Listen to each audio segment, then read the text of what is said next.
आता समजा जसं तुमचा कोणता एक नवीन फॉर्म आहे तुम्हाला बनवायचा आहे, तर इथे आपण नाव देऊ यूजर फॉर्म.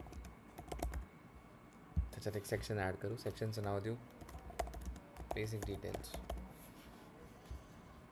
मग त्याच्यात काय काय राहणार?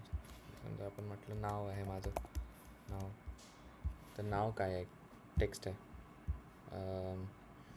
मी जर म्हटलं की फक्त अल्फाबेटचं नाव देईल, त्याच्यात नंबर नाही येऊ शकत आणि ॲटलिस्ट त्याच्यात 2 कॅरेक्टर्स राहतील. तर असं जर केलं आपण, म्हटलं हे रिक्वायर्ड आहे, भरायचंच आहे, तर हा लाल सितारा येतो असा.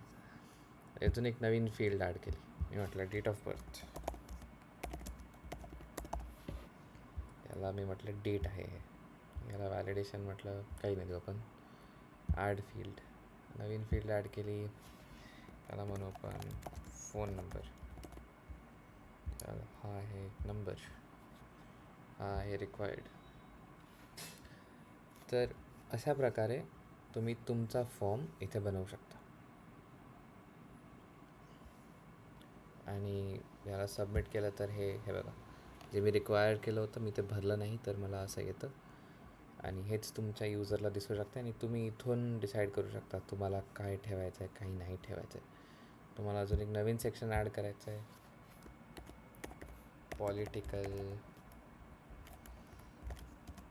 डिटेल्स म्हणून. त्याच्यात काही नवीन टाकायचं आहे, पार्टी नेम. जर मी त्याच्यात म्हटलं की आपल्याजवळ ऑप्शन्स आहेत, तर आपण ऑप्शन्स देऊ शकतो.